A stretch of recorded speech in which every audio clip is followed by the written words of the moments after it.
perspective that would convince jurors that she didn't do this. In a trial, there is the burden of proof, of course, but as any defense attorney will tell you, the defense doesn't have to prove anything. So after the prosecution here blows up this big balloon full of the evidence they say they have against Casey Anthony, all Baez has to do is throw darts at the balloon. Darts of least doubt. My name is Dr. Lawrence Kovalensky. I'm a professor of forensic science. I served as a consultant for the defense. As Jose entered the trial, he knew this was a forensic science case, and my advice to him was fight fire with fire. Good afternoon, ladies and gentlemen. Most jurors don't understand forensic science. I think jurors who don't understand science look at an expert and decide on credibility. I want to talk about the forensics. This is the level of absurdity that this prosecution will take it to. Now ask me to imagine fictional science. It's a fantasy of forensics. The defense begins by disputing the source of the odor in the trunk of Casey's car. Many different pieces of evidence all indicated that a dead body had been in the back of the car for some period of time, around the time that Kaylee would have gone missing. But according to Jose Baez, there was a much less sinister explanation for why there was a horrific smell inside the trunk.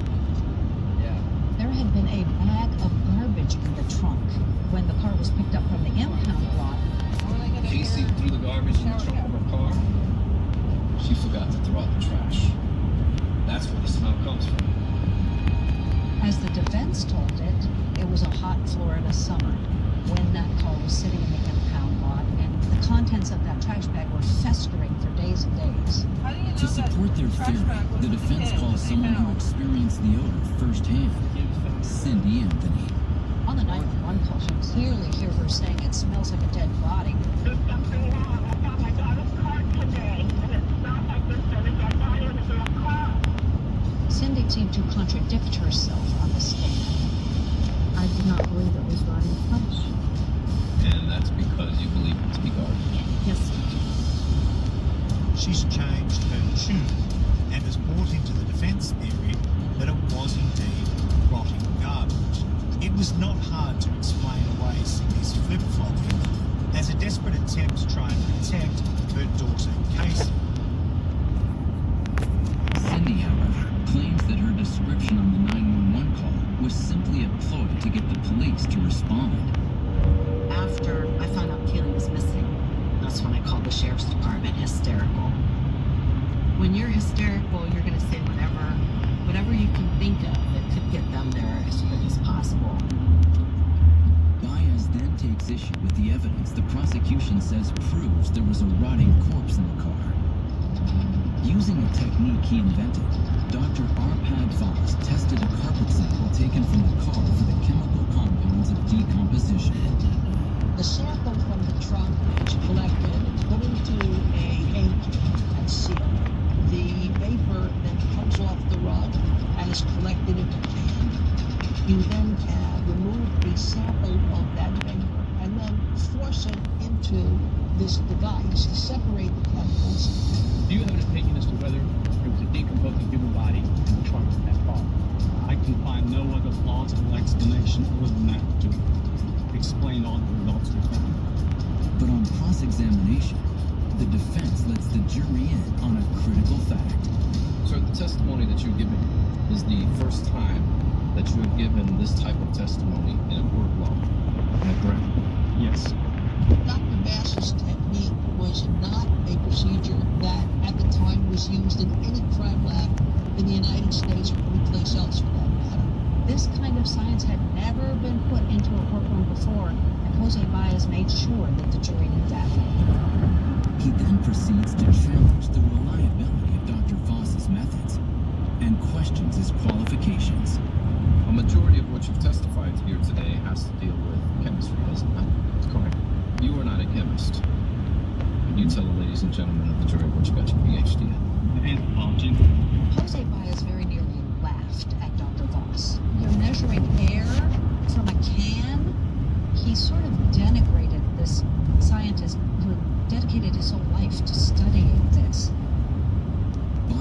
continues, pivoting to another finding of Dr. Voss: the high levels of chloroform discovered in the car. Chloroform is known as a chemical that can be used to render people unconscious. So one of the theories that we worked on was that Casey had used chloroform to knock Kaylee out so that she would, die in a humane fashion. But Baez contends that the discovery of chloroform in the trunk of a car is far from noteworthy. Where can you find chloroform? Pretty much everywhere. It's a very common chemical in very low quantities. Chloroform has a number of purposes. It's commonly found in cleaning compounds. So finding chloroform in a trunk is not that bizarre. It gave the defense some more fodder to work with in this mystery of what really happened to Kaylee and raising reasonable doubt, which is what their job was, raise reasonable doubt. To further challenge the idea that Casey used chloroform to subdue Kaylee, Baez turns to the searches for the substance on the Anthony family computer. Based on the timing of the searches, we felt we were able to establish that it could only be done by Casey. But the defense offers up a nearly incomprehensible explanation.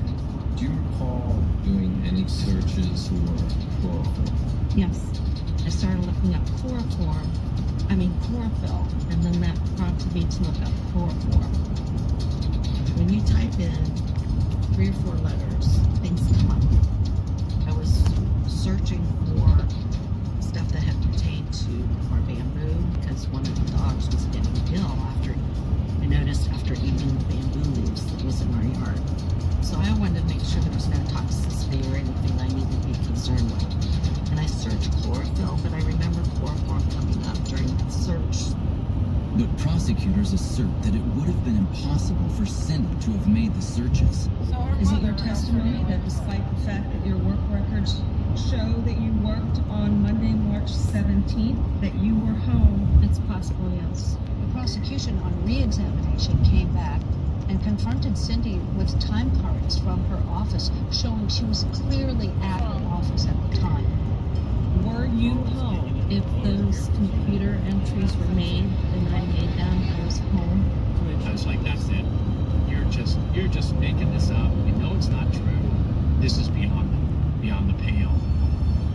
She owned those searches and took the suspicion off her own back. I think Cindy Anthony's motivation for changing her mind on what caused the smell and who did the searches on her home computer came out of a place of love in her heart. She didn't have a granddaughter anymore, so she wanted to protect her daughter. Now the defense sets its sights on the man who discovered Kaylee's remains and reveals a damning allegation.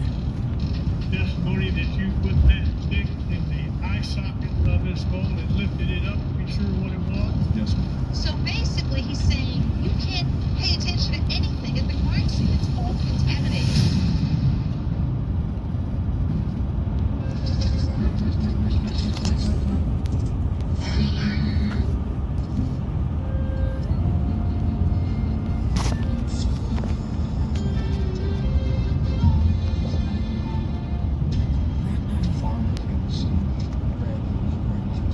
His farm is a graveyard. Based on the exclusive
challenging the forensic evidence collected from Casey Anthony's car, her defense focuses on the discovery of Kaylee's remains. This is Orange County Utilities Emergency Dispatch. We found a human skull. Oh my gosh. They call Roy Kronk, the utility worker who discovered the bones, to the stand. That was a very horrific thing. According to the defence, there is something deeply compromising about Roy Kronk's story of discovering Kaylee's remains. Testimony that you put that stick in the eye socket of this bowl and lifted it up to be sure what it was? Yes, I apologize for doing so, but like I said, I did not know what it was.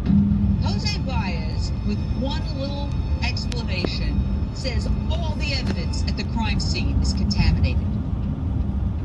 Because Roy Kronk moved the body, so you need to disregard everything at the crime scene.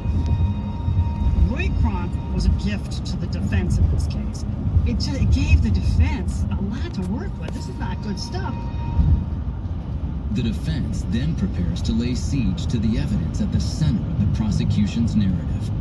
The duct tape found on Kaylee Anthony's skeletal remains. The duct tape is probably the most important piece of evidence in the case. Would the single piece of tape been sufficient to have covered